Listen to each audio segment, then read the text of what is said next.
Hello, my lovelies. This is Paisley Wild, and we are off adventuring into the spaces between.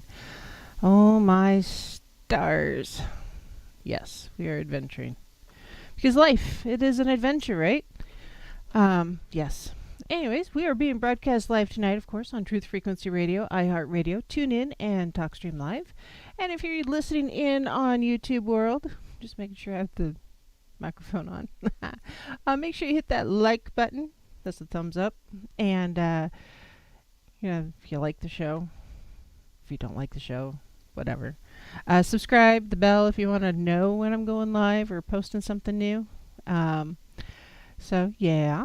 And, no matter how you are listening to me, make sure you stop in and say hello in one of the chat rooms, or send me an email at wildpaisley@gmail.com. That's WILDEPAISLEY @gmail.com. Yeah. And if you want to support the shop, please, or the store, show. Yes. I got to tell you, it is very much like a Monday. Because it is, yeah. But anyways, if you want to support the show, please do so. You can go to Etsy. Etsy store. Etsy.com/shop/Monarch Mountain Studio with MTN for mountain. Or you can go to patreon.com/the spaces between. And if you've not had a chance, go check out iLife.com. iLife is the official sponsor for Truth Frequency Radio. And just awesome product all the way around. Support your immune health as much as you can. Because you know what? There's stuff in the world. Check it out, iLife.com. The call line is open tonight because I multitasked that much at least. It's 213-233-3998. Or if you're across the pond in the UK, it is 44203-393-2871. So hello. Looks like we've got Psycho and Sophia the Bot. Because why not? Lucky, Chris Jarvis, Cameron, Aussie Tiger, Nessie, Pharmacy, Seeds, hey Carlton, Bomber, Alan, hello Alan, Eclectic Clarity, Lewis, yes, and Cameron, you know what? I'm so glad you joined and you've learned something here. I'm going to speak to that just a little bit. So I started doing this show, it's been a year and a half ago already. Mostly because I wanted a video journal of my journey. And, in a way, it keeps me focused on my journey because, we all, no matter what our intentions are or what we're trying to accomplish, we all often get just distracted with the day-to-day stuff because life. Aussie, chakras are tomorrow night. I'm going through the chakras, so yeah. But yeah, sacrifices. We're talking about sacrifice. No, I'm kidding, sort of.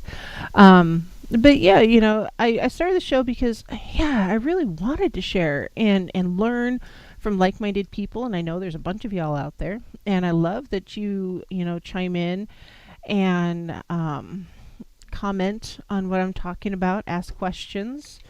I'm not looking at anyone in specific about asking the questions, but you do. You guys ask great questions, and it often gives me direction on things that I might want to research. Because there's a lot of stuff out there that we often don't stop and think about. Like I'm currently doing an Audible book, The Intuitive Witch, which is holy cow, I love the book. I can't spell. There we go.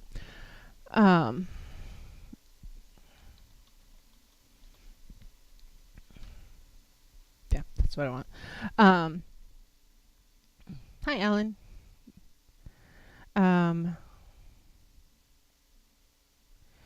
Okay, so for those of you who are getting weird alerts, YouTube changed its logarithm slightly. And now, the moment I go live, regardless of what it is I've got going on, I have to go into YouTube right away and change or edit my title and what I'm talking about. And then it goes and does its thing. Now, I'm sure there's another way to do this. I just have not had the 30 seconds to sit down and figure it out the right way. So I know there's another way. There's always another way. My way is not always the only way or the right way, so I get it. But so anyways, back to the path thing. Yeah, you know, I learn as much from the people who are listening and sending me emails or commenting in the chat rooms or calling into the show as I am, you know, doing my own research and studying and stuff. And it's just been great to share this with you guys. Because yeah, I am learning things and I feel stronger upon my own personal path than I ever did before. Just if for no other reason than I'm having just great interaction with you guys. And you know, not everybody who listens to the show is pagan. Not everybody that listens is a witch. There are quite a few people who listen that are just you know, driving along in the middle of the night and need something listening to, which I get. Or, you know, they're interested in the esoteric and what else is out there. And you know what? There's nothing wrong with that. I mean, that's great. I love that there's people from all different walks and beliefs and in traditions, I call them different traditions, that are listening in and commenting and participating, because I think it creates this broader awareness of each other than it would be if we just, you know, focused in on our own, like, I'm only going to read the things that are interesting to me and I'm not going to listen to anybody else or anything like that, and I'm not going to allow those new ideas and new thoughts to, you know, impact what I'm looking at or trying to research. And you know, you become stagnant if you don't allow yourself to encounter those new ideas or those new things. So you know, you can tell just by the total acceptance of paganism and witchcraft. Hi, Julia. And hi, BPD 1976. So, yeah, there's just been a real acceptance of pagans and witches in the last couple of years that we just haven't seen in the last 20 cumulative. I mean, there's so much has changed. There's been so much of a spiritual awakening and just a spiritual acceptance of other people, and I think it's great. And I'm totally personally, my personal path, my personal belief, I'm polytheistic. I believe in multiple deities, including the Christian God, even though I don't follow him. He's not my guy, but I believe in him. And just like, I can walk outside and look at the sky and all I can think is like, you know, this was not an accident. I'm not someone who believes in the Big Bang or evolution like that. You know, there's so much out there in the world that I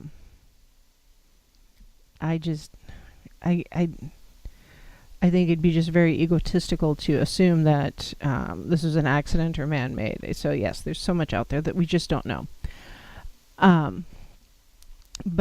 So I am, you know, I'd consider myself a pretty eclectic witch. But in reading this book, Intuitive Witchcraft, I've changed my opinion. I think I'm more of an intuitive witch.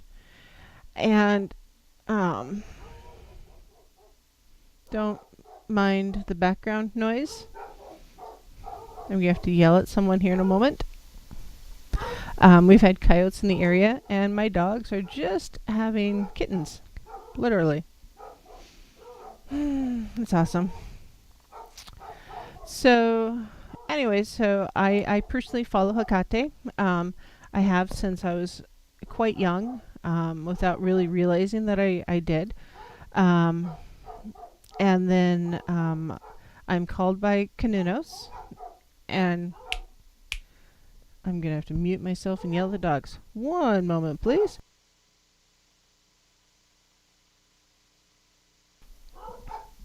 It worked for like 30 seconds.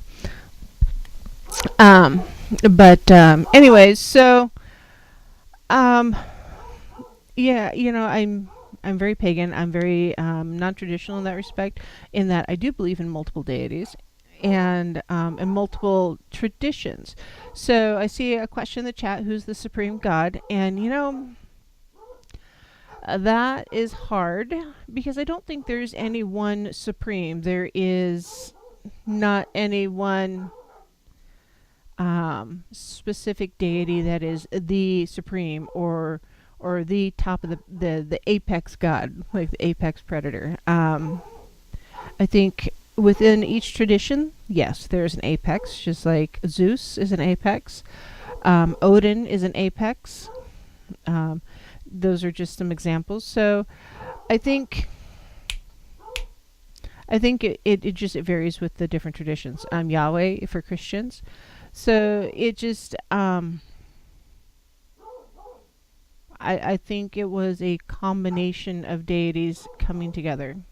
Um, so yeah, there's not one specific supreme deity. And yeah, I'm gonna have to yell at them some more at break time if they don't shush. Part of it, I have an old beagle. His nose only works part-time. Unfortunately, his nose does not work at the same time as his ears do or his eyes do. And so, yeah, he's probably barking at shadows right now. And the voice is in his head. So pantheon. Just the different pantheons are often associated with the different cultures. For example, there's the no, I'm going to here. I'll tell you what. So often, 1976, I talk about definitions, and I pull up a definition, and it's like, what are they? So a pantheon is a group of particularly respected, famous, or important people, or all of the gods of a people or religion collectively. So there is the Nordic pantheon. There's the Celtic pantheon.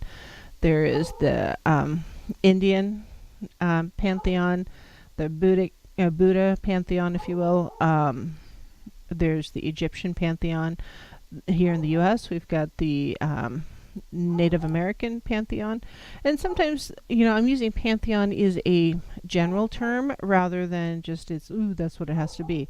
Because, yes, sometimes it's considered a council or some other things.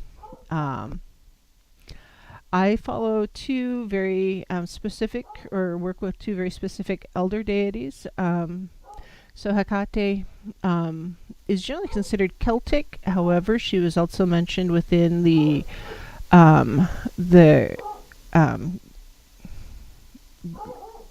Roman pantheon. She worked with Zeus to defeat the Titans. So she is pre-Titan. So she's one of the oldest, or one of the elder gods, if you will, or eldest gods. In my mind, or in my interpretation, same with Kaninos. He is one of the eldest gods.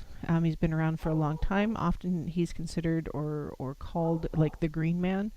But again, that's my interpretation. And that actually is one of the best things about paganism, I think, in general, is because it is open to interpretation. We can identify different things within each of the different traditions or within the practice as a whole, and we make it ours. So I don't really worship any specific deity. I respect them and I honor them. I also respect and honor my ancestors, because I feel that my ancestors honestly are going to be the most interested in seeing my personal success. Because, I mean, think about it. If there is 5 deities and a million people. I'm just using broad, rough, abstract numbers. And those 1 million people go to those 5 deities to say, hey, we want this, or hey, thank you for that, or whatever it is. That's a lot to do for 5 deities. They may not have the time to do all that stuff. They may not have the desire to do all of those things. And so, they may have, priestesses, priests, to help, direct things and organize things. But instead of going to the deities first, I generally go to my ancestors first, because they have a vested interest in my success or any growth. And yeah, so that's just where it is. So and it's honor and respect, 100%. Because if I don't respect them, if I don't honor them, why would I approach them for anything? Wiccans often say a female and male god or a goddess, so a masculine and feminine deities. And that's a legit thing. They may not necessarily have a name, and you don't have to have a specific name for a deity that you work with. It's just for the masculine energy or the feminine energy, or god and goddess. Absolutely. Then that's what you need to do. So, and often, especially on the Christian side of things, yes, Mary Magdalene may be considered a feminine deity. She's just part of the pantheon, if you will. So, or the associated deities. There's just kind of an associated deity within the Christian pantheon. Do I believe in the opposites of everything? I very much believe in balance. So for every good there is an evil. Extreme good often has the balance of extreme evil, and vice versa. I think there are times when the balance is out of whack, and I think our scale is definitely a little heavy on one side right now. So it's not necessarily opposites, but I think more of a balance. And that's also why I don't consider myself a black witch or a white witch. I'm just a witch, an intuitive witch, which for those who do have to have a black or white, they would consider me a gray witch. So yeah. Also, I think with a lot of the deities, gender is really fluid. Yeah, fluid, I think is the right word. Let me try this hollering thing again. One moment.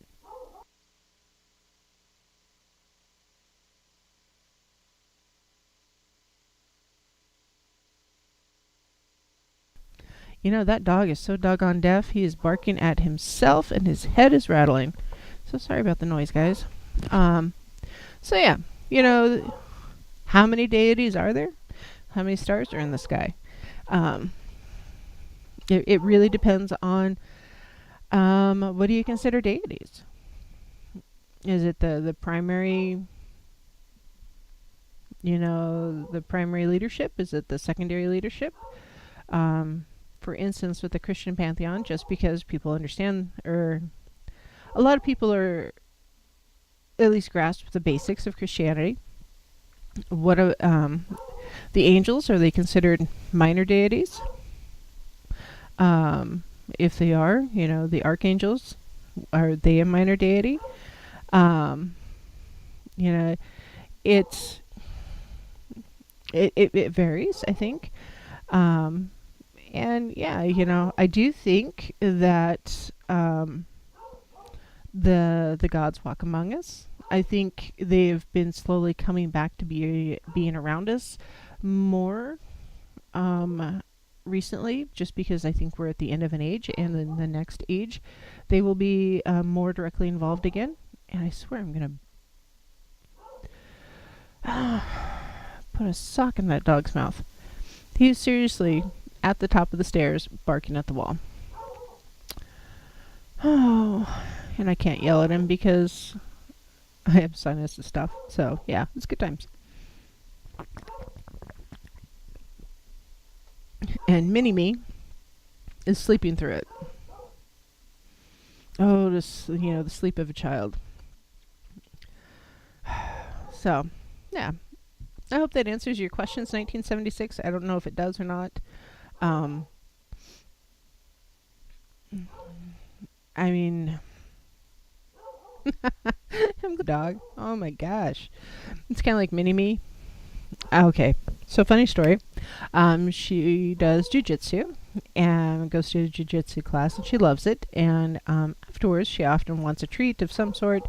And because she's tired, if I say no, she starts to cry and has a whole temper tantrum meltdown. I get the look of death. I'm told I am no longer cool, which as a mom, okay, I get it. I'm not cool.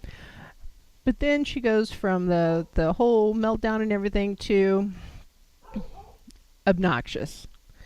And so she spent 2 hours going, ooh, ooh, ooh, about that loud. 2 hours in the grocery store. And because it wasn't harmful or negative, just grating like fingernails on chalkboard. Yeah. It's I had ice cream and wine for dinner last night. Yes, chocolate ice cream and wine. Oh yes. Yes, it was fabulous. Just fabulous. So, lucky, yeah. So yes, the deities are coming back, and I think a lot of it does have to do with the resurgence of paganism. Because I think, as we speak the names of the deities and call upon them, they are awakened to the now. And so they are, more likely to step out of the box and work with us. And what is it that we're doing? So, so it's about 3 minutes before break. So I wanted to, again, we're going to define things. Because I think it's I think it's important. So an offering is a thing offered, such as a gift or a contribution. It may be like money to a church in the form of a tithe, or a thing offered as a religious sacrifice or a token of devotion. So a sacrifice then is an act of, or as a noun, is the act of slaughtering an animal or a person surrendering a possession as an offering to a god or a divine or supernatural figure. So they offer a sacrifice to the spirits. And I think often a sacrifice is assumed to be like the death of a thing. And I disagree with that, because I don't think it's necessarily the death of a thing. There's another definition: to give up something important or of import or value for the sake of other consideration. So, thank you, Alan. Yes, I think we do need good teachers on paganism. So, I personally feel that an offering is something like honoring. It has very, very similar. So, like, if you're going to honor the deities, you may wish to leave wine out as an offering, because there's an intrinsic value. But I feel like a sacrifice, and this is just my own personal opinion, and I'm going to go into the history of it more after the break, but a sacrifice is more personal in nature, and it has more value to the person offering it, and is taking something of value from you because you have given it a higher level or higher of meaning or higher value. So we're going to come back to that after the break. I'm going to go holler at the dog real quick, and I'll be right back, I promise. O Lord, within the sun, as we will, so mote it be, the spell forever done.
Hello, my lovelies. We are off adventuring into the spaces between.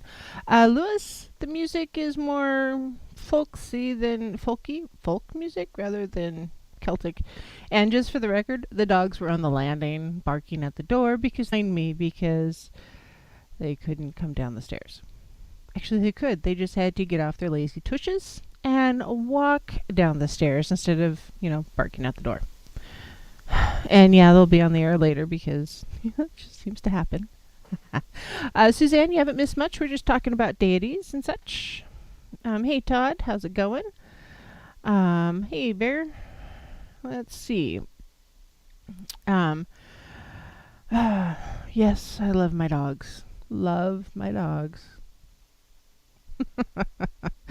Oh yes. Kimber is our newest addition, and she plays catch with herself. It's quite fun, and I've never had a dog that wanted to chase a garden hose. It's really hard to water the flowers when the dog is trying to catch the water. So yes. Um, so let's see. Hi, Suzanne and YTFP Chris. So yes, the Wiccan read, as it harm none, do as you will, is very much specific to Wiccans, but a lot of the neo-pagans um, have adopted that as well. Mostly, I feel that the energy that you put out there and the energy that you look for or acknowledge most is what you'll receive. So if you're putting positive energy out into the world, generally speaking, that's what you're going to receive. Now, there's a slight caveat to that because things happen that we don't have control over. And even though you are living to the best you can and putting positive thoughts out there, you're doing living the best that you can be, the best person that you can be, crap happens, guys. And so for me, my interpretation of the crap that happens is either you have something to learn from that situation or you have something to teach someone else in that situation, because you're going to learn whatever it is that you go through will either be a lesson that someone else can learn or something that you can learn. So there's a lesson involved. Yes, I do believe in reincarnation. So it's all interconnected. At some point, maybe I'll put it all down, pen and paper, and say, oh, this is my, oh, what is that? It's my thing. So, I don't know. We'll see. Hi, Suzanne. Yeah, generally speaking, pagans and witches do not do guilt trips because guilt is very much a tool of the Abrahamic faiths. Because if you're not if there's no guilt, then it's often very closely associated with sin, and because you need to seek redemption for your sin because you're guilty of something, and I don't think the definitions of good and bad is really an Abrahamic faith. I think it's just a thing, good and bad. It doesn't really matter what you believe in. Generally speaking, you know the difference between right and wrong by a certain age. So, but yeah, we just try to do the best we can. And because we're always learning and always evolving, you know what? The best that we can be today is going to be vastly different than what we were 20 years ago. And again, vastly different from what we're going to be in 20 years. Because we are just this growing individual, this growing entity. We're always learning. So, yeah, Southern Baptist, yeah, there's a lot of guilt there. Let's see. But yeah, I think we're all very, very connected. So. And yes, I do believe animals have souls. And I am not a vegetarian or vegan. I am a firm believer in bacon and sausage. So I try very much to honor the spirit of the animal that has been, cut and wrapped for my enjoyment. And so I do try to eat locally sourced meat just because I know what it is. I do like to go hunting, fishing. I eat more sushi than I do freshwater fish. So hi, Maribon. Good morning. So yeah, just being aware of your environment and the food that you eat, which we've had shows about that. You'll have to look back at the history, some of the other shows with Carlton from Pharmacy Seeds Network. We had some really good information there about the food we eat and what we put into our bodies. So and that's something I talk about periodically, anyways, because we need to be aware of what we're eating. So let's see. So when it comes to sacrifices and offerings, there is a difference. And often, when it comes to either of them in pagan traditions, they are both sacrifices and offerings are done in at notable times.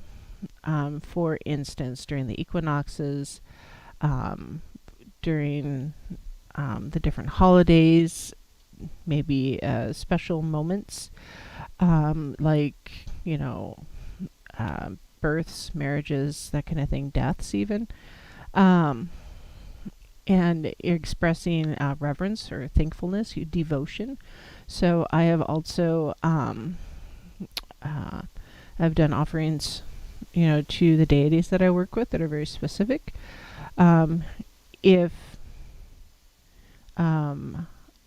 like this last full moon, I did a little private ceremony for myself and left an offering for the goddess. I made plum preserves, so I did plum preserves on crackers and left them out. Now, pretty sure, I don't know who or what ate them. I do know that they are gone, and that's just a big deal.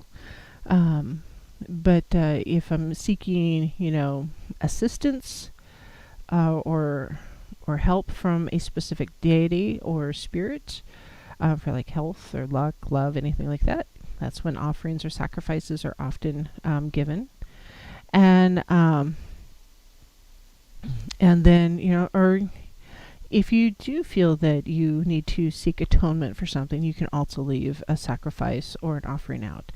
Now, again, that's just it's complicated. Because when it comes to atoning for some sort of wrongdoing, instead of atoning to a deity or a spirit or, the powers that be, depending on what it is, if it's a wrongdoing towards someone, I'd rather approach that someone and say, hey, I screwed up and I'm sorry. What can I do to make this up to you? That to me makes sense. Now, when it comes to like cutting down a tree, for instance, because so our house is currently having a septic issue, and found out now that our septic system is grandfathered in, meaning it was not permitted when it went in. And so to repair the drain field, which is totally destroyed by tree roots, there must be a permit for the property. So before that can happen, we have to have the perk test and reconstruction of our entire septic system, which is fantastic. But that means there's probably going to be some trees cut down in our near future. So, I'll be giving some offerings to our local trees in our space. An apology for, changing the dynamic of the property. And I'll probably be doing some other things just, for respect, if you will, of the property that we live upon. We have a couple ponds. No problems going down and offering. I feel there's a certain energy associated with the property that we live on, and I have given offerings to the land just because the energy of the land was so depressed when we moved here and it needed to be re-energized. So there's a little bit of sacrifice and a little bit of offering involved there too.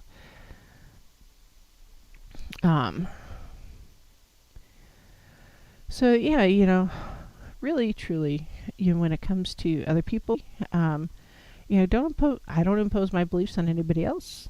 I love that y'all are here listening to me and listening to my beliefs, which I think is great. I get to stand on my soapbox and go rah rah. But if you believe differently than I do, okay, cool. That's sweet. You do you, boo. Believe as you want to believe. I'm going to believe as I believe.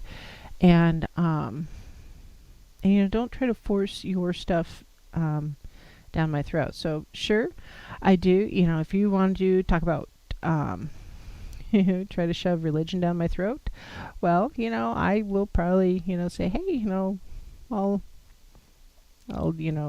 just I'll say a prayer, not necessarily a prayer in your name, to my deity, or something like that, or I'll dance in an extra circle around the bonfire at Samhain if you don't mind. So yeah, it's just whatever it is, because for me, paganism and witchcraft should be spiritual in nature. And when I say that, it's, I believe in the spirits and honor the spirits, because I don't feel that paganism should be a religion. There's so much dogma that gets associated with religion, and so many absolutes that are associated with religions. And I'm not saying religion is bad. It's not really as open and freeing as I would like it to be. So yeah, being spiritual means I'm more, to me, it means you're more willing to listen to other people's ideas, and you're not as willing to shut them down and say, no, you're wrong. Because when you start doing that, shutting other people down, it means you stop listening. And once you stop listening, you stop learning, and you stop communicating. So yeah, and there are a lot of people out there that I have a hard time respecting, because I think they're just bad poop crazy. They have wallowed in the guano. And just a little bit. So, thanks guys for feeling good after you listen to me. Thank you. So yeah, it's hard to respect people who just get so wrapped up in their dogma that they can't listen, and that's frustrating. It really is, because again, they've stopped listening, and that means they've stopped communicating. And we need to keep that communication open. Offerings, just so you know, or again, I really do feel that offerings are, intrinsic. They're universal, but a sacrifice means you are removing something that has significant meaning to you, and you're giving that as an offering. So it's like, an offering is the basic, which, there's some variations in that, but you know what? When it comes to a sacrifice, that's the gold star,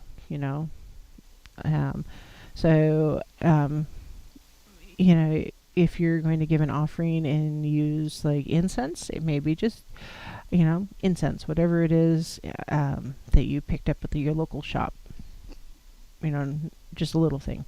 But if it's going to be a sacrifice, it means you have gone and either collected rosin yourself, or you splurged and gotten the expensive, incenses, or myrrh or frankincense, which are both pretty pricey sometimes. You've gone into the extra step. You've made a bigger commitment or a bigger effort to provide that offering. So now, different pantheons and deities have different preferences or different things you might want to offer to them. For instance, in Hinduism, because Hinduism has a very large pantheon, Ganesha, which is the god of success, luck, wisdom, and favors, would be coconut, would be a really good offering. Shiva, who's the goddess who embodies the creative power of the universe, would be milk. And Krishna, which is the god of love, compassion, benevolence, and kindness, would be fruit. So just real basic. Incense, again, very, very universal as an offering. And in a ritual where you're giving one of these offerings, you could use candles, you could have burnt offerings, like incense, or doughs, breads, beverages, mead.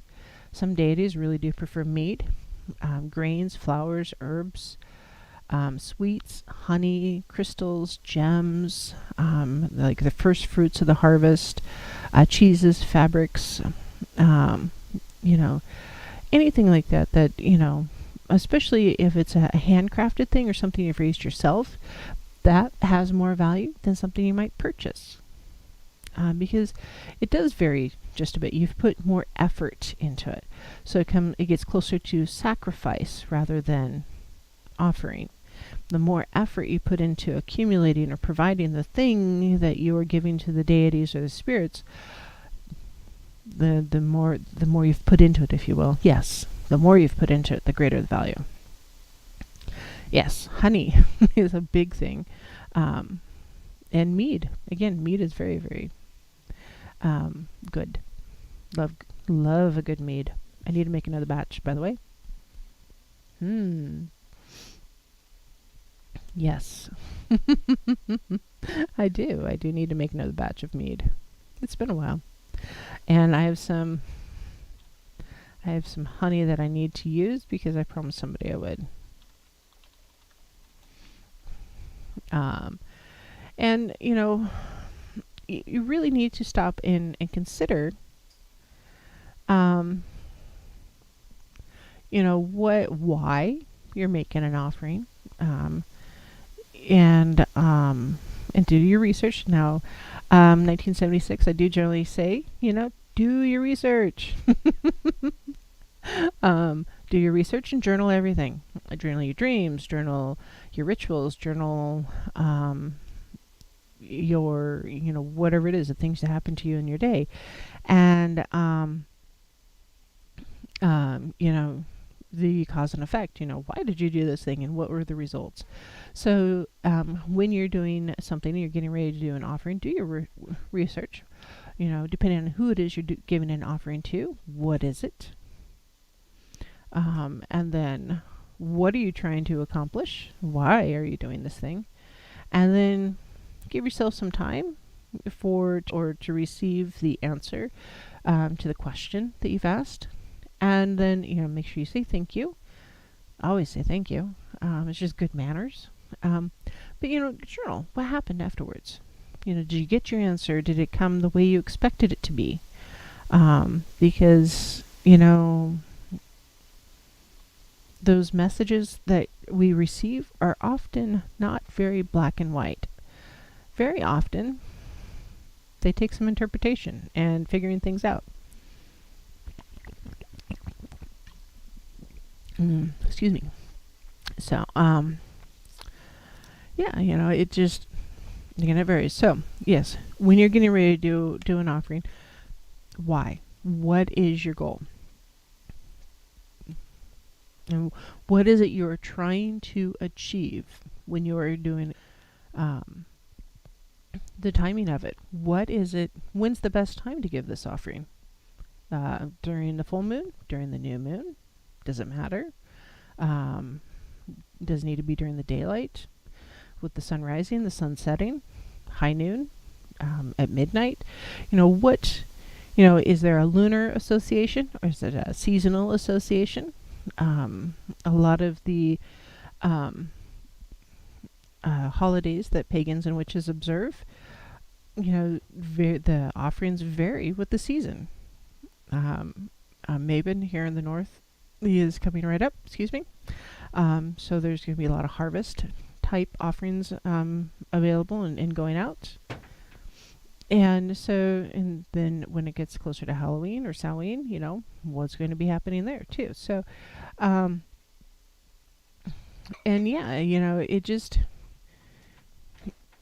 it varies often, and just be aware. And, by the way, hey, Mr. Don's in the house. Heresy. No, it's not. There's no hair here. Well, no, you do have a lot of hair. Heresy. There's no heresy. What's heresy? What's heresy? Chocolate-covered graham crackers. What shape are graham crackers?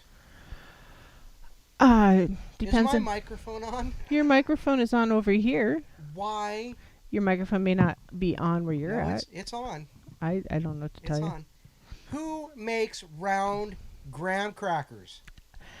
I don't know. That's heresy. No, that's not graham heresy. Graham crackers are square. Oh my God. Round graham crackers. Round graham crackers, especially fudge-covered graham crackers. They are square, not round. Oh my gosh. Oh, heresy. Blasphemers. Hi, everyone. I haven't seen you guys in like 2 weeks. Yeah, you've been busy. Yeah. Okay, Lucky hears me. Yeah, lucky hears you. So if you make homemade graham crackers, they can be any shape you want. Yeah. No. Did you know that graham crackers are considered a digestive and used to be good for upset tummies? So therefore, they're Medicinal. square. Because square meals. Graham crackers are square. Most medicines come in whatever shape they need to be in. Preferably powder form. Powdered graham crackers are good for pie crusts. Anyhow. So Lucky says maybe they're round to accommodate the marshmallow better. Marshmallow? They go on top of ice cream. What are you talking about? And then Carlton says don't be a square. Oh. That would be to you. Oh, wait. No, that would be to me. And Julia says they go underneath the cheesecake. Which could be round.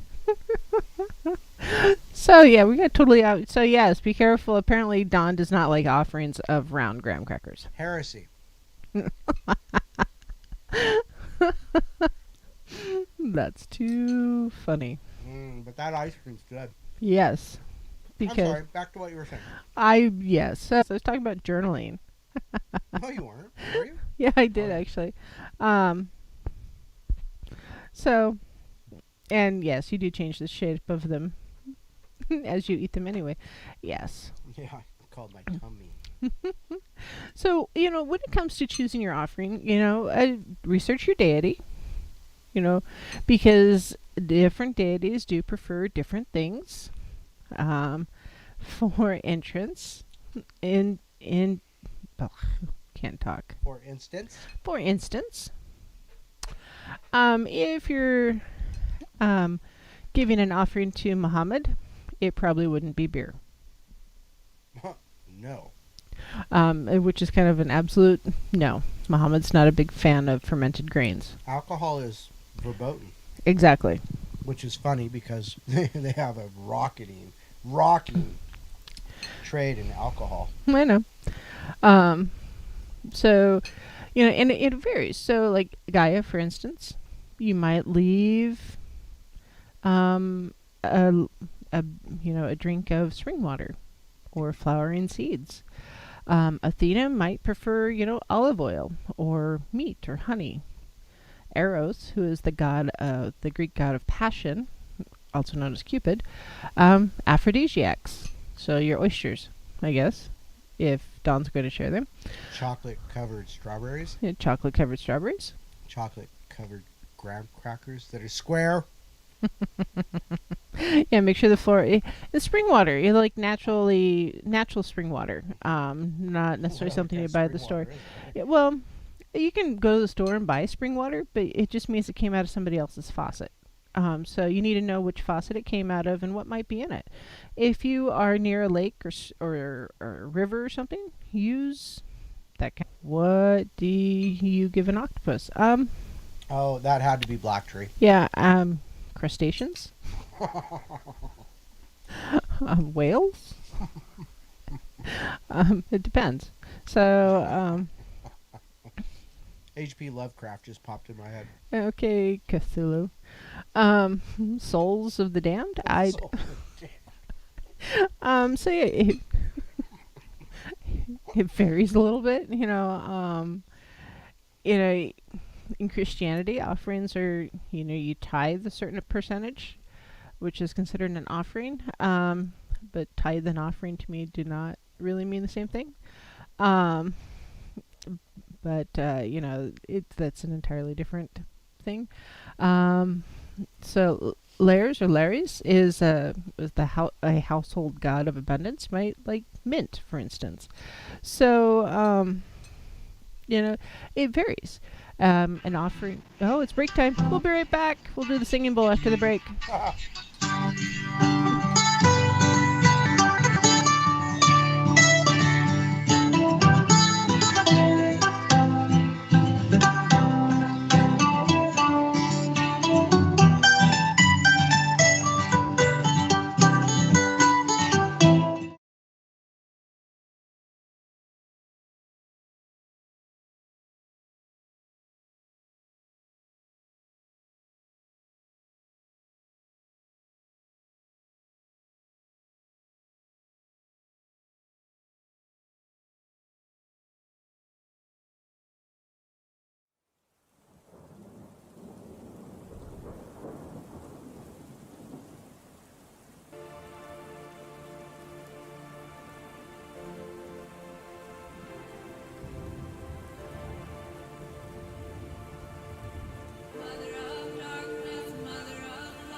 Hello, my lovelies. This is Paisley Wild, and we are off adventuring into the spaces between Excuse me.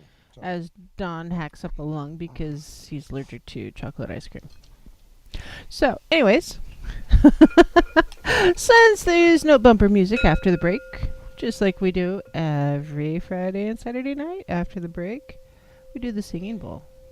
So close your eyes and take a deep breath.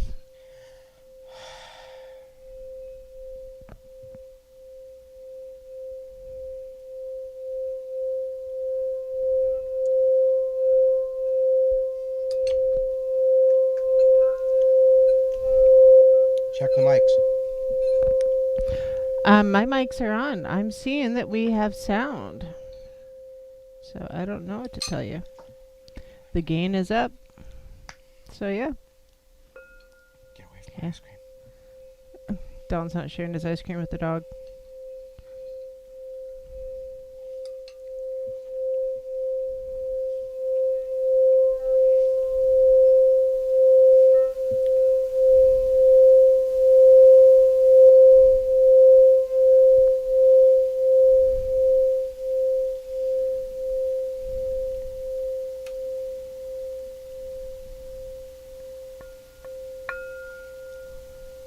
I love my singing bowl. My singing bowl has little Buddhas in it. They're awesome. So, the music from a singing bowl would be considered an offering if you're doing it in a ritualistic setting. Oh. But I am offering the sound of my music bowl to my listeners also. Oh. So, Making an offering to the listeners. yeah, I'm making an offering. Because I love you. I love you. And he says that with a mouth full of chocolate ice cream Mm-hmm. that he's not sharing. Nope. So, I believe it is, yes. Lewis asked if it's the root chakra tone. You know, I have absolutely no idea what note it is. I would have to, Root chakra is C, right? you're asking me right now? I don't know. It's a Friday night. We learn things on Saturdays, people. Is that in the note of ice cream? That's in the note of morning because it's empty. I don't know. Morning.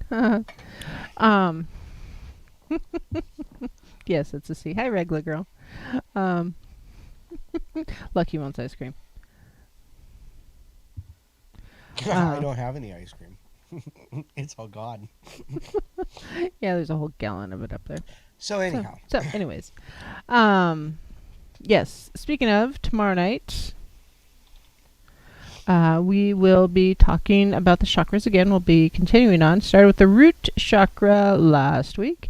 And so we're going to be moving into the sacral chakra tomorrow.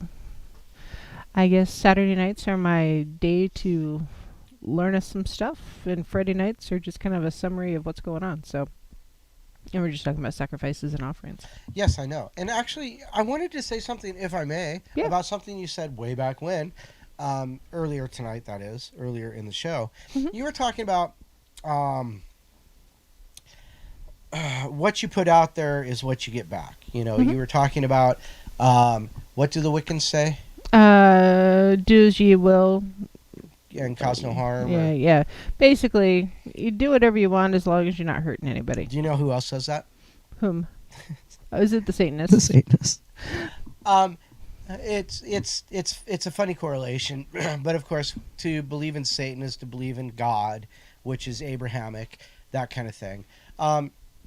But you know, but my point is this: you said you put out positive energy, you get positive energy back. That's absolutely true. But you know, and there was a little bit of a conversation in the chat, and I think this might speak to it a little bit.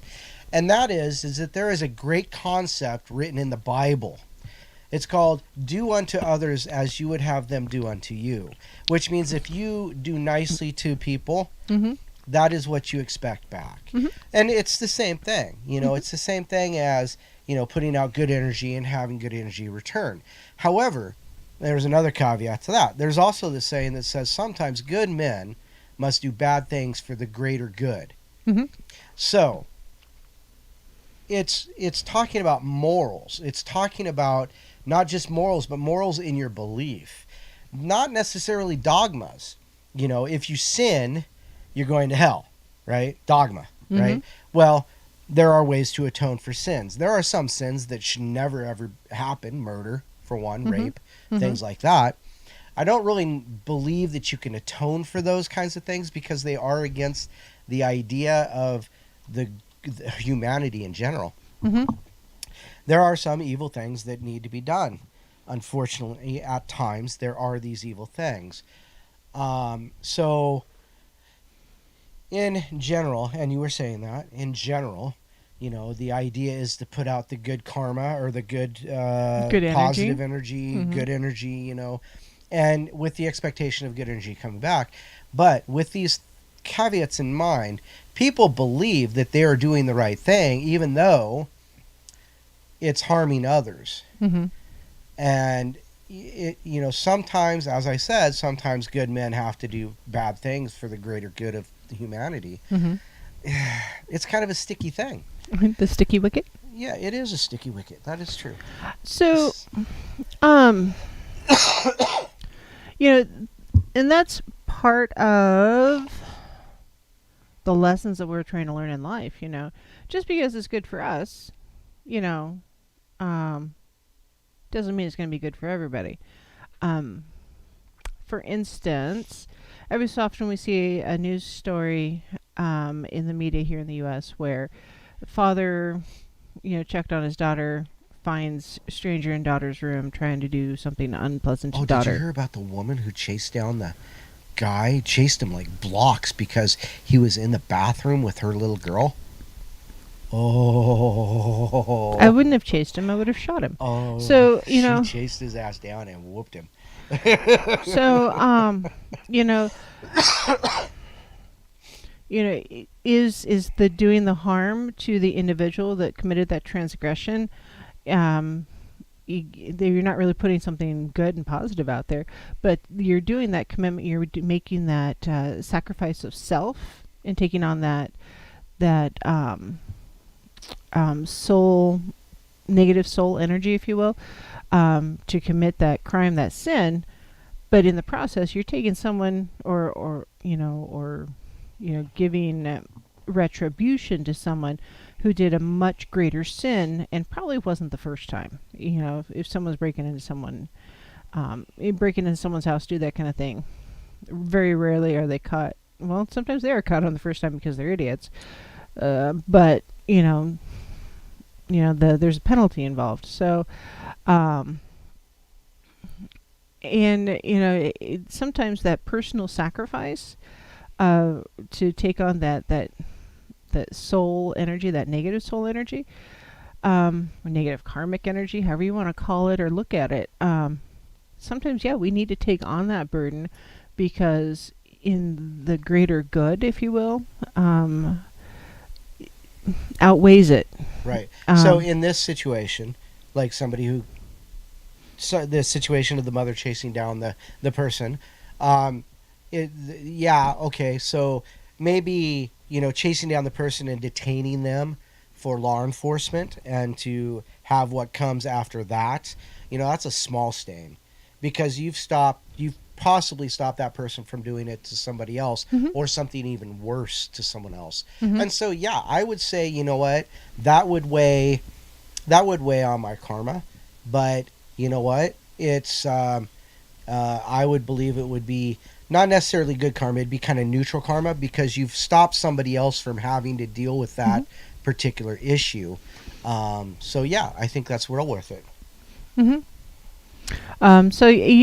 Sacrifice of self, very much on topic, because you're taking a part of yourself and you're giving it to the world, basically. So it's not an offering of self; it is a sacrifice of self, right. To do something like that. Alan in chat said, "Stroke of luck paid off his credit card." Yep. Shortly after he had a personal sacrifice that seemed kind of not the smartest decision at the time, but in the long term, it paid off in a way that was unanticipated. And yes, Clarity, I have to tell you, I disagree with the idea that you're going to go to hell for every little thing that you do. Yeah. And that's another one of those issues that I have with Christianity in general is like, I guess original sin, I have issues with that at this point. I think we should rather look at sins of the father, because those are generational sins. Those are sins that you're guilty of just because you're blood related to someone. Mm-hmm. And I think that is the most insane thing I've ever heard of. Because my father was an alcoholic and beat my mom, it's my fault. Because my great-grandfather owned slaves. These are hypotheticals. Mm-hmm. Because my great-grandfather owned slaves, I'm guilty of owning slaves. That's bullshit. Yeah, right there. So these are sins of the father, the generational sins that you must atone for in your life to break that curse from your children. Mm-hmm. I accept no responsibility in that. Well, you didn't make those choices, so I have no responsibility in that. no. So on that note, no, personally, I don't think I could ever own a slave because that would be too much commitment for me. Apparently I'm commitment adverse. I would have servants, but I wouldn't want a slave. But no, my grandfather had a problem with alcohol. He was very much an alcoholic. Therefore, it's your fault. According to that particular Yeah, document. exactly. And nope, it's not my fault. I was not even on the agenda down the road when that happened. So, no.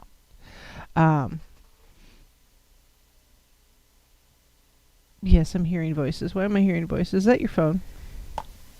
It was. Okay, cool. Yay, I'm not just hearing voices. It's a technology thing. So yeah. Anyway, so yeah, again, that's a dogma of a different religion. Again, it's a dogma of religion.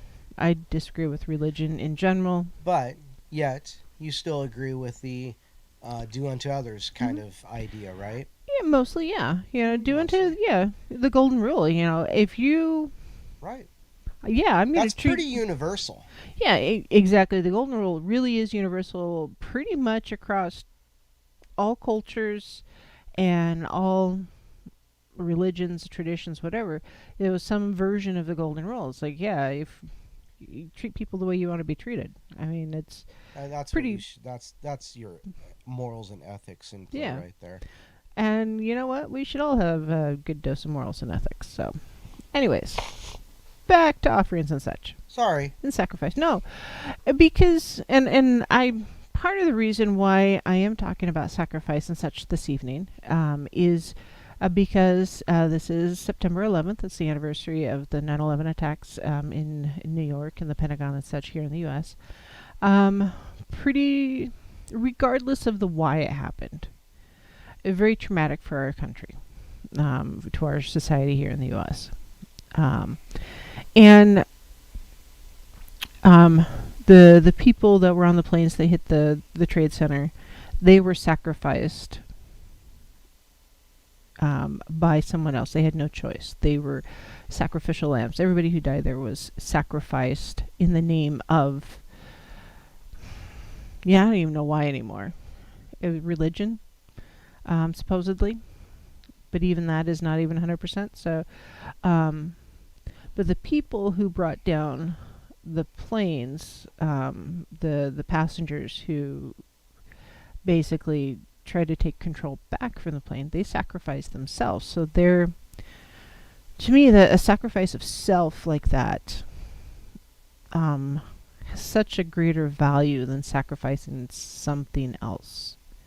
Something other than that which has intrinsic value to yourself. Huge value. It's what you said just a bit ago about, sacrificing something that you've made or you've put energy into. Mm-hmm. Something that you made of yourself. Mm-hmm. Yeah, something of self, much, much greater value than, something you've just acquired. And,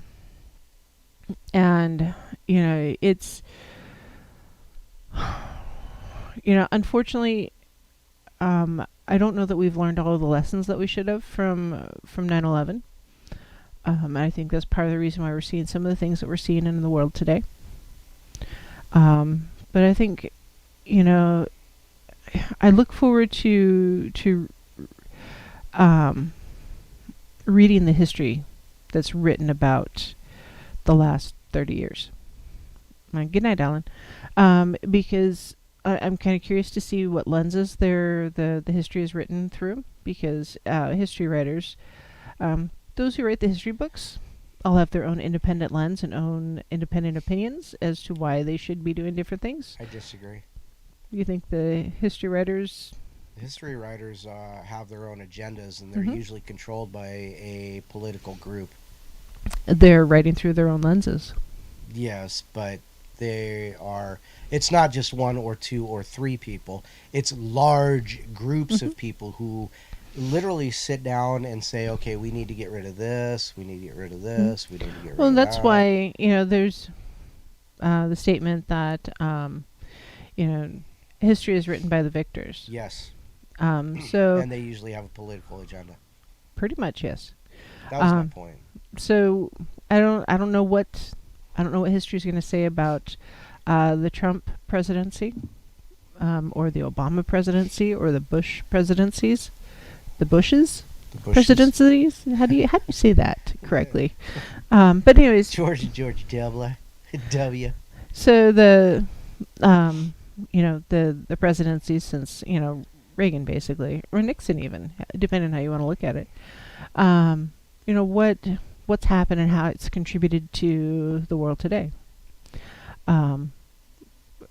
Like Trump is doing right now, he's still getting the peace deals in the Mideast.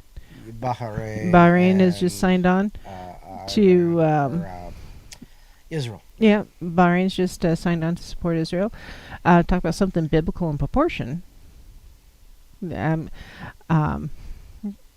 There's all sorts of things written in the Bible about peace in the Middle East when the different nations started accepting Israel. I mean, that's a big deal. I have read the Bible, by the way. Yes, I'm pagan, but I have read it. So there's I don't know. The lens of looking back and the lens of history will be interesting, I think. I think it'll be interesting. Have you ever read or seen the movie 1984? Yes, I read the book 1984 when I was a sophomore in high school. Gosh, that was a forever ago. Yes, it was. I have not read it recently. But yes, it is a blueprint. No, it was a warning. Not a blueprint, not a guidebook. It was a warning. Do you have your towel? I'd rather have a towel and my thumb in the air. So, anyway, so yeah, we are a little political right now, but mostly, just in your thoughts, remember 9/11, those who lost their lives, the families that are impacted. Even today, the first responders and the people who sacrificed, who were there to help dig out the rubble and encountered the smoke and the debris in the air, that are dealing with health issues today. Sacrifice. Keep them in your thoughts. Burn a candle for them. Whatever it is you do, that it's hard. Cameron in chat says he knows some people younger than him who don't really care about 9/11. Well, see, that just means that we're not learning from our history. Mm-hmm. He doesn't understand how people can be so disconnected from humanity. Yeah.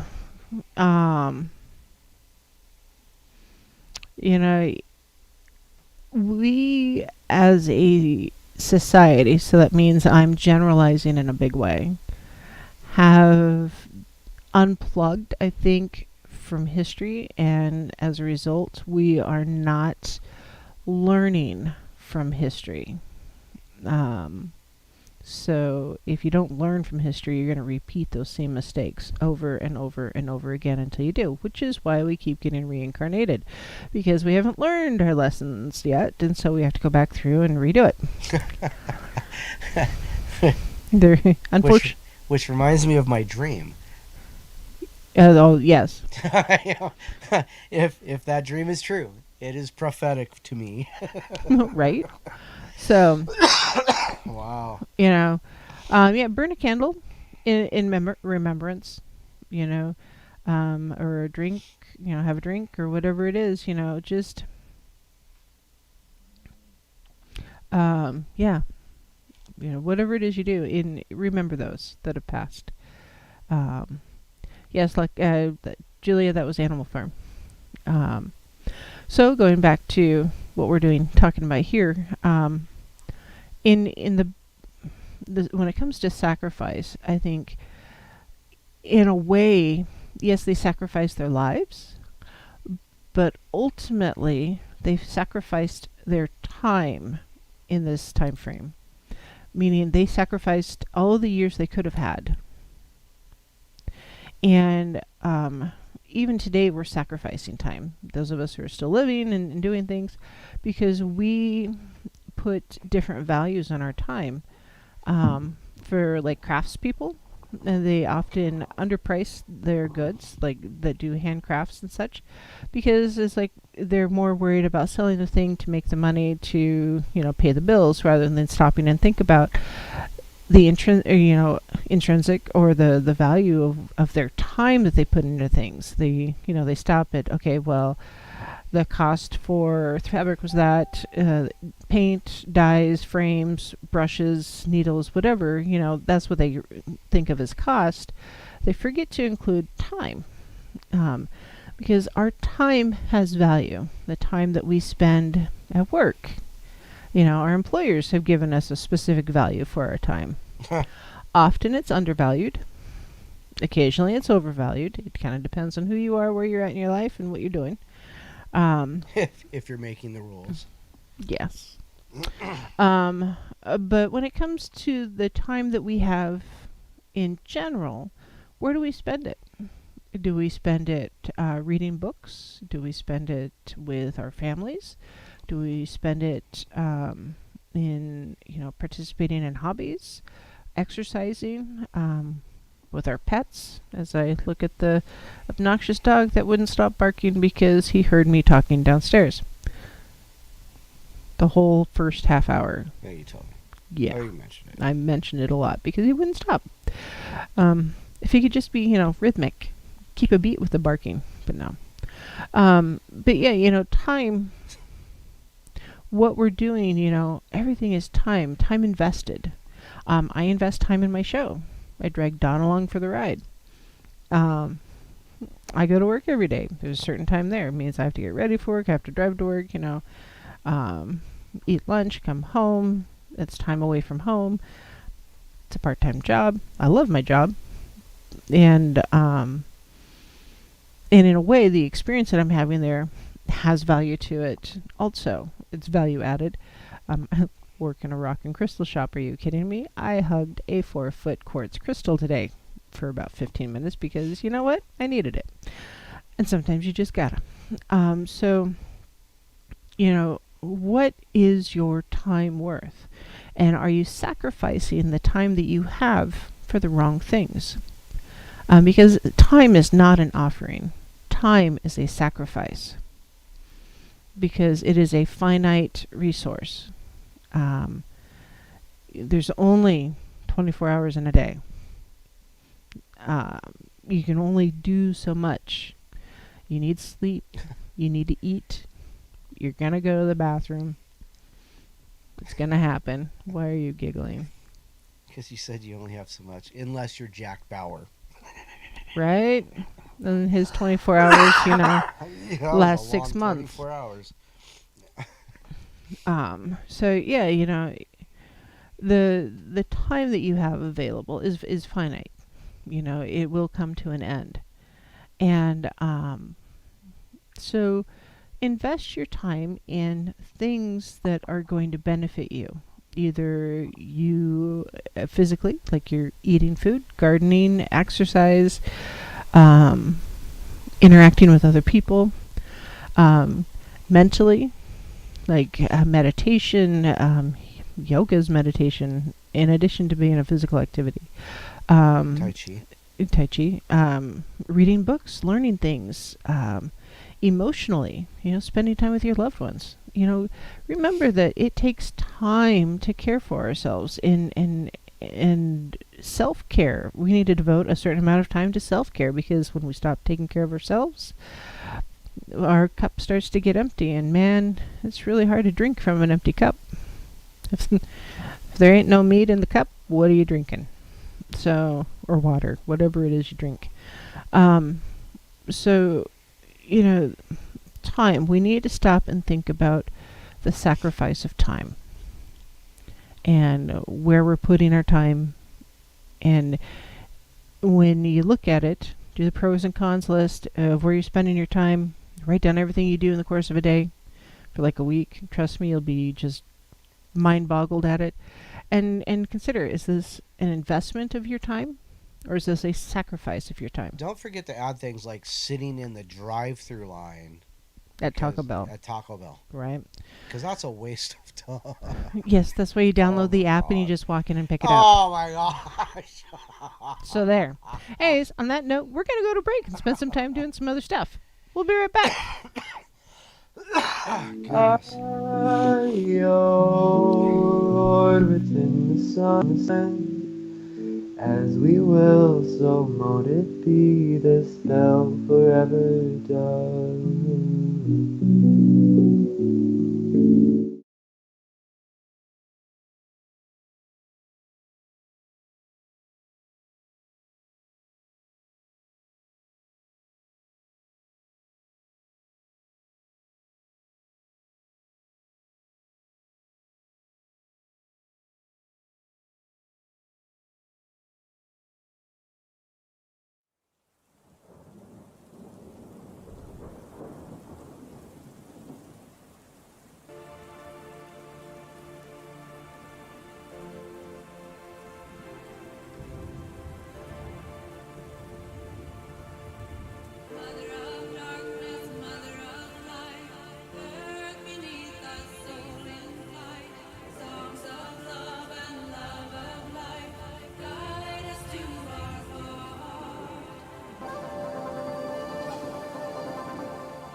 Sisters of the shining moon, heaven, earth, and sea, I call upon you in this hour, bring magic unto me.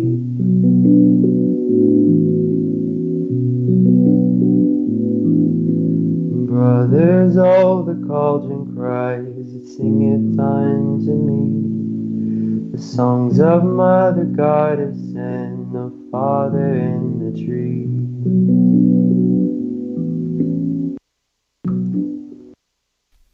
Hello, my lovelies. This is Paisley Wild, and we are off adventuring into the spaces between. What? I just had this great idea. What's that? Well, you were telling Mary Bond, bake an avocado. Mm-hmm. So I guess you would bake an avocado kind of like you would do like a gourd or a squash or something like that. Cut it in half, a little bit of vegetable oil, salt, pepper, turn it over, bake it. You know what would be great is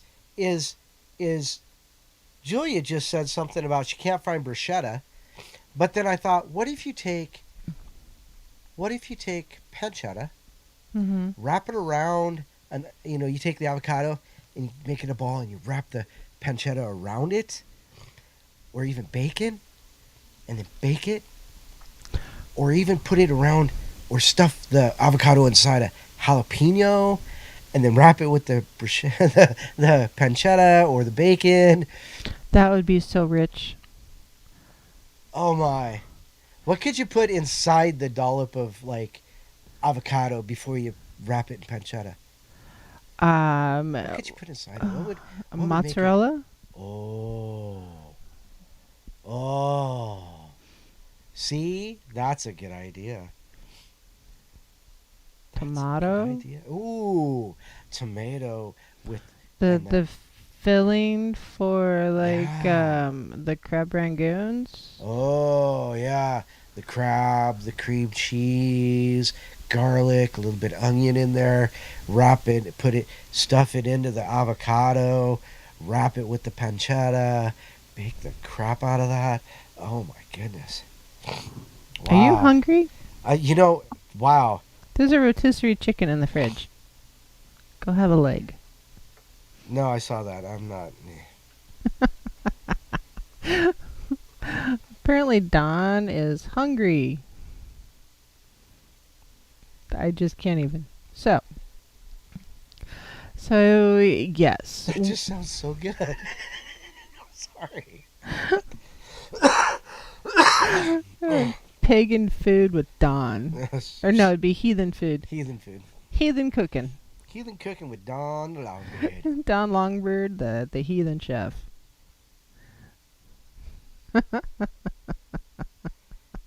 No, you cut an avocado. You can leave it in the skin or take it out. Generally, you leave it in the skin. You put it face up.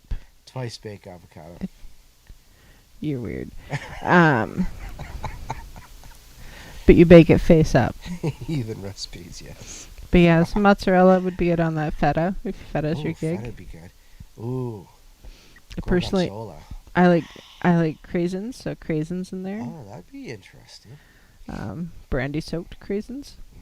Brandy. Soaked. Anyhow, I'm so sorry, but that just sounded so good. So yeah, the barbarian can cook. You can too. Who said that? Julia. So the joy of heathen cooking by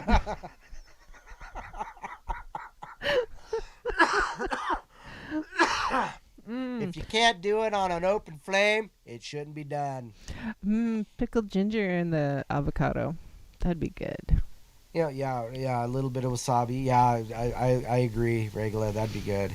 So Pickled ginger on the side. Yeah, definitely. So for those of you who are looking at the camera, the science behind Donald Beard, the Weird Sisters brand of potions, Terrible tonics. the Terrible Tonics. That one is from Mr. Brent Thomas. Yes, that one there. Delicious cherry flavor, 90 proof. 100% pure. So yes, that's fantastic. And then Join the Black Hat Society. that's actually from the local Dollar Tree That's not surprising. because hey, it's barely Labor Day and Halloween decorations are out. But it's like I all these things I want to buy suddenly because I can decorate my house year round with this because I'm a witch. So I'm a witch. I'm a witch. I'm a witch. I'm a witch. I'm a witch. yeah, sure, okay. She's creepy and she's kooky. Oh goodness gracious! So we are talking about sacrifice. Sacrifice. Sacrifice. The Black Cat Society, yeah.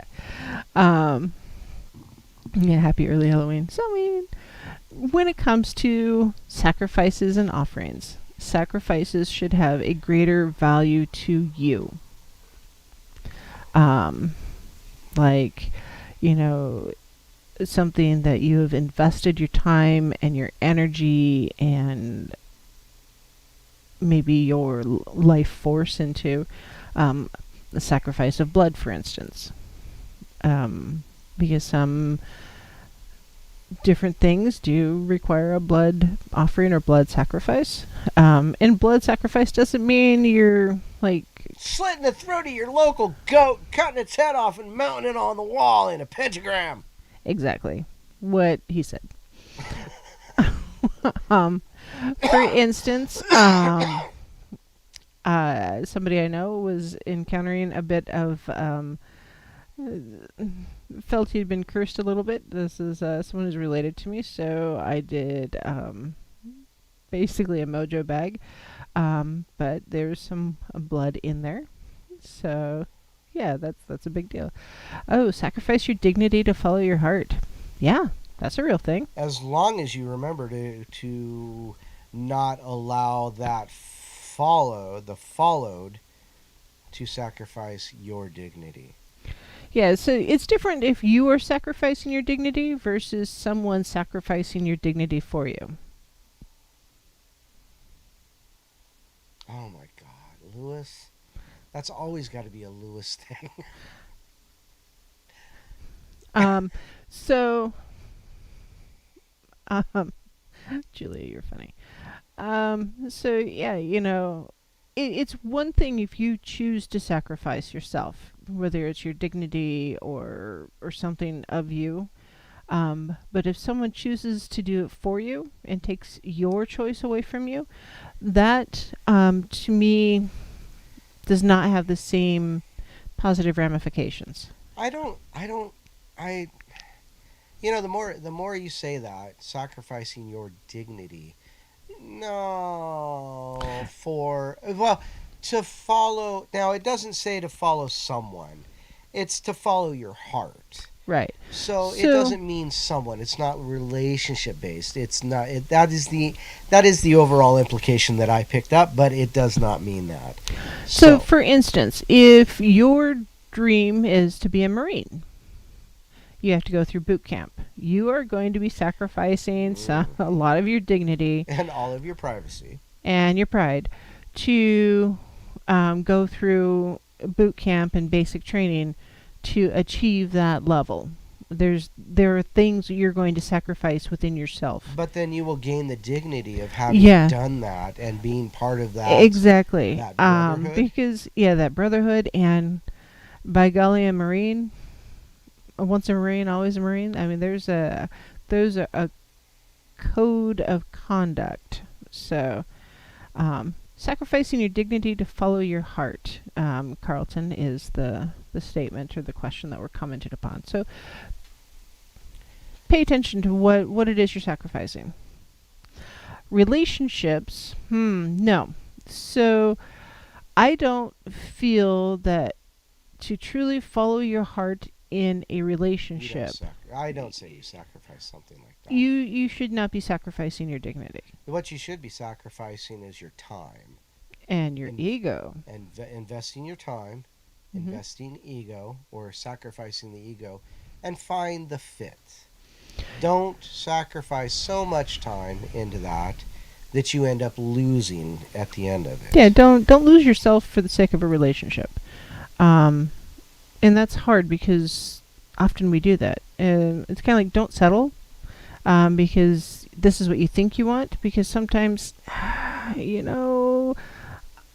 often what you're trying to accomplish in a relationship isn't quite what you need in a relationship. So be aware. Yeah, definitely balance. So we've about 15 minutes left. When it comes to sacrifices and offerings, whatever it is, it should have some value to you. It should be meaningful to you. A sacrifice should have a greater value to you and a greater meaning to you. Something of self, for instance. The item, whatever it is, should have meaning to your spell or ritual, or to the spirits that you're working with. So, for instance, if you're doing a spell jar for prosperity, or a ritual for prosperity, you may need to contribute some form of money to encourage it. So, for instance, I did a prosperity jar, and I included some coins in there because I wanted to, draw that to me. The item should have some practical value to it, whatever it is. So like an earth healing ritual would maybe be like compost given to the earth, or something like, something that the earth could receive. When I make wine, for instance, often I will give the fruit left over. I'll leave it, with at the base of one of the trees that I have around here, and I'll give part of the beverage to the tree also. Maybe during the harvest moon, maybe you're doing something you've harvested, whether it's grains or flowers or something you've made. If at all possible, it should be a natural thing. And when it comes to composting and stuff, it should be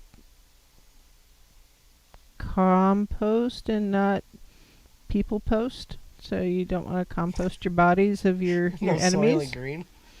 Yeah. So,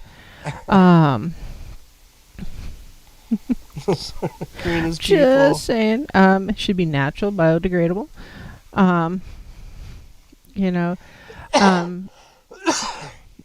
If burnt offerings should be rather flammable, for instance. Green wood isn't exactly what I would call flammable. Beverages aren't very flammable, depending on the beverage. Beverages, generally speaking, are not very, very burnable. Yes, follow good composting guidelines and pull out the teeth.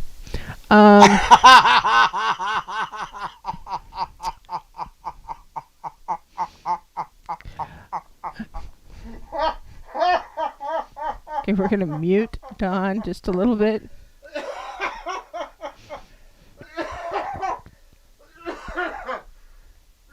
Oh, you're killing me. Oh my goodness. So, oh gosh.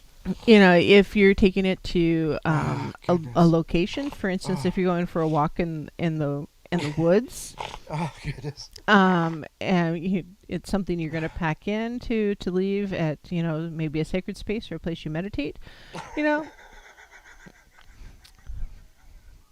make sure it's something that you can carry with you, because you need to be aware of that. And apparently I just killed Carlton and Don completely.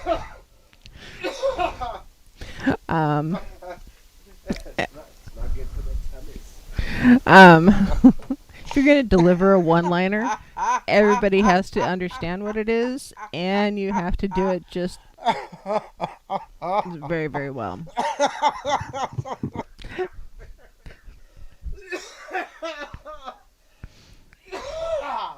I'm might have a cough drop around here, Don. Maybe not. um, you know.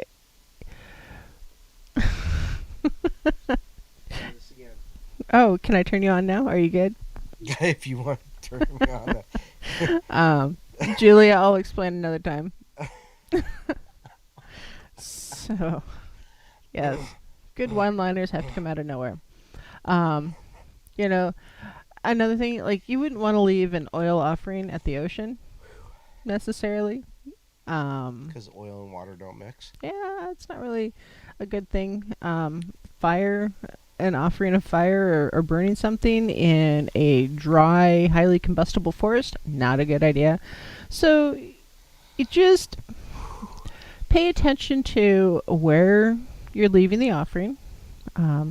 For instance, you wouldn't necessarily want to leave a food offering on top of, anywhere near your garbage cans if you have wildlife around, because that'll draw wildlife to your garbage cans, and you don't need raccoons or bears in your garbage.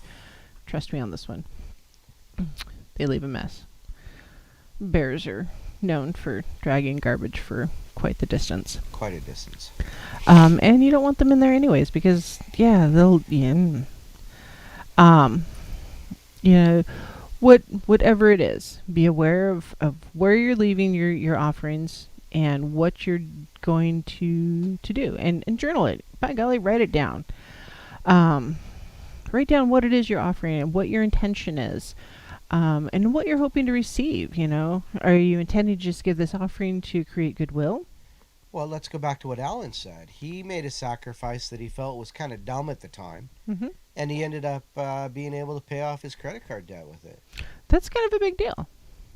Was it a big offering? No, it wasn't big to him. It seemed kind of dumb. Mm-hmm. But it paid off dividends. Exactly. Cam uses rainwater to balance his altar. Yeah, absolutely. Some people salt to balance, salt can be an offering. Think about, once upon a time, salt was highly valuable. Mm-hmm. So for some deities, salt might be really valuable still today, especially in places where, they can't get salt, or water might be a very big commodity. So if you live in a arid environment where there isn't a lot of water, and you've collected water from someplace that has natural water, like lake or river or whatever, that's a big deal. So because and if you can get salt, you can make ice. Yep. So, a man worth of salt, that's a big deal. If you're leaving gold, that's a big commitment to leave gold. Is that a sacrifice or is that an offering? It depends on where you are financially. The more well off you are financially, probably the less of a sacrifice it would be if you're leaving gold. Hair can be left as a sacrifice or an offering. I've done spells where I've crafted something because I do a lot of tactile things, and I'll leave the spell hanging in a tree for the birds to take or to use in their nests. So I try to keep it very organic and such. And so, yes, it's an offering. It's a part of the spell, and there's an expectation that somebody's going to use it. So it's more of an offering than a sacrifice.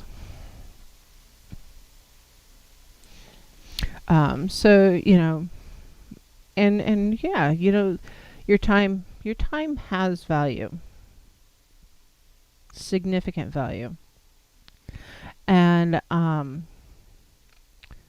when you're wondering where to spend your time, just ask yourself, is that a true investment of your time, or is it a sacrifice of your time? Because if you're just sitting in front of the TV not doing much, some of that, yes, you need to decompress and maybe a little bit of self-care. But if you spend 9 hours sitting in front of the TV doing nothing but sit in front of the TV and eat junk food, that's not a very good investment of your time. You're sacrificing your time for no gain. Well, see, but okay, so you just said, are you investing your time? So investment implies returns or dividends. Sacrifice implies no expectation. Mm-hmm. Not necessarily. Not necessarily, but to sacrifice something is to give something away of yourself that you are not sure if you're going to receive. If you're investing, that means that you are consciously pointing at something to receive in See, kind. I see it as you're investing your time Oh. to build something, to create something. There's a Which has benefit to it. dividends at the end. Benefits. You just said Benefits. A sacrifice of time. There could be benefits, or it could just be an empty hole. That's what I'm saying. You're just turning it loose. I don't know. You say dividends, and I think money. Well, I sacrifice my time at a job Mhm. for money. Mhm. Well, no, I invest that time. Wait a minute.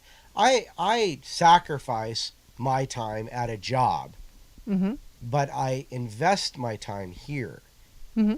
because this can lead to bigger things or different things. Mhm. You know, just like my time that I invest into the portal. So, Mhm. yeah, there you go.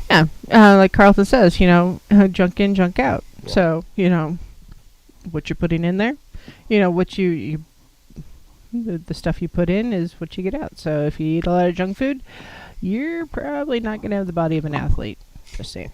Clarity asks, since Samhain is coming up, what kind of things should be used to feed the spirits during that time? This spirit enjoys chocolate and coffee.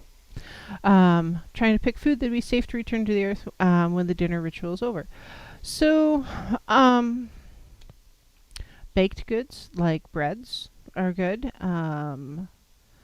Beverages are good, like a mead or a wine. I'd probably avoid things like soda, Like the plague. but water is good. Even salt in moderation is good. It just, stop and think about it. What is it that you're trying to achieve? What spirits are you trying to communicate with? If it's your ancestors, by golly, I would, leave offerings of their favorite foods. And we take a page out of the Hispanic culture, the Day of the Dead and how they, Which day? the Day of the Dead. Which day? It's not a witch day. It's like, Which, as in... like November 1st, I think it is. Well, but isn't the day before like the Day of the Child and then... Oh, we'll talk about it Which closer. day? Gosh. Okay, anyhow. So, Day of the Dead.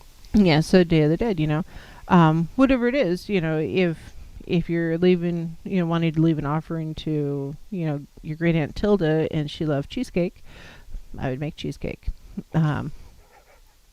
But grains, like wheat or barley, oats, it's harvest time. You would leave harvest grains or recently harvested grains. So Well, malted barley would be good.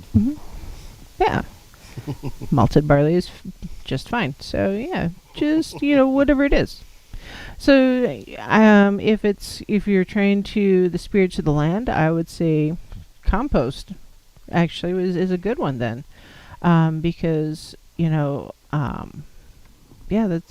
that would be good for the earth. So yeah, meat and potatoes, yes. For your grandma and your pets, yes. Catnip if it's a cat, Maybe a rawhide bone if it was a dog, or doggy biscuits, that kind of thing. So, Or barbecue a whole hog. only if you're going to invite Don over. So, anyways, I hope that helps. Understand the difference between offering and sacrifice, because you know what, those are often just kind of thrown out there. It's like, well, some people use them interchangeably, and they really aren't. A sacrifice has greater value to you because you've invested self into it. And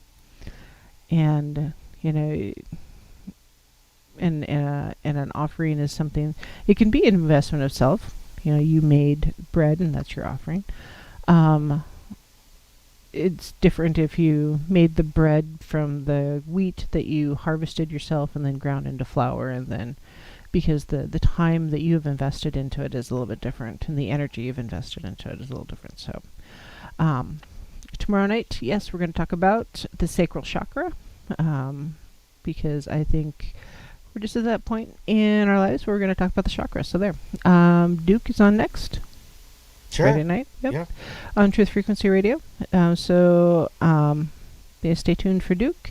Not quite sure what he's talking about, but he's generally got a pretty good show set up, just ready to take flight. And then, yes, if you have questions, send me an email, wildpaisley@gmail.com. That's WILDEPAISLEY @gmail.com. And it's not a sacrifice of time to build a friendship. It's an investment of time to build a friendship. So yeah, I guess we will see you guys tomorrow night. I hope you have a fabulous night. Sleep well. Get lots of rest. Or have a fabulous day, depending on what you've got planned. And we'll see you tomorrow. So merry meet and merry part. And merry meet again. I And good night. know, Lord, within the sun. Love you all. As we will, so mote it be, the spell forever done.